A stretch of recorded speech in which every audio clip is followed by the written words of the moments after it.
when we're talking about that continuum, what stops it from morphing from one into the other? It's not a continuum. There is a hard and bright line between a system of government that prevents the ownership of private property and one that encourages or allows or protects the protection of private property.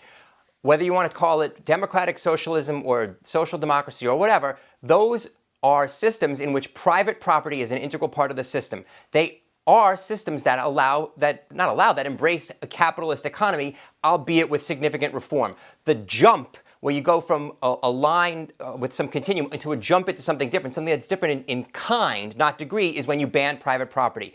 That's okay, but communism. let me stop you right there. Some this call that is the point. Right? It's a really good answer that you give, actually. It's a really good answer. And my question is, that continuum, though, you're going to bring it right up to that line. What will prevent it from jumping over that line? Because we can take free college, for example. When Bernie Sanders and Alexandria Ocasio-Cortez promise free college tuition or promise to pay off college debt, they say that they want to tax the top 1%. They want the rich people to pay their fair share. They want to tax Wall Street. But you could tax the top 1% at 100% of their income, and it still wouldn't be enough to cover these social programs that these democratic socialists are promising. So my question is, if you're promising free healthcare, you're promising free education, you're promising free living wage, free guaranteed universal income, free housing, where do you get all that money? Because the only place that I see to get all that money is to raise people's taxes to the point that private property becomes somewhat obsolete because the government's taking more from you than you get to keep for yourself.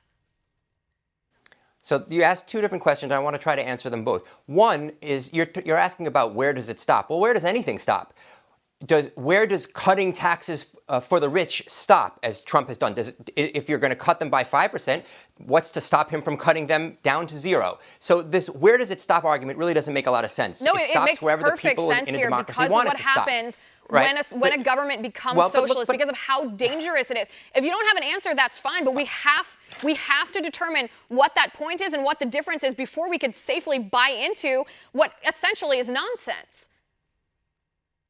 All right, well, let me answer that second question.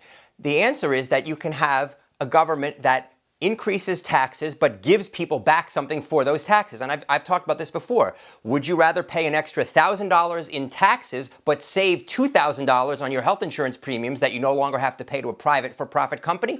I would. That puts me $1,000 ahead. I'd rather the government not tell me that. I'd rather determine that for myself. Want to see more videos like this? Click on the link below and subscribe to One America News on YouTube. And call your cable provider and kindly demand that One America News is added to your lineup. Call and subscribe today.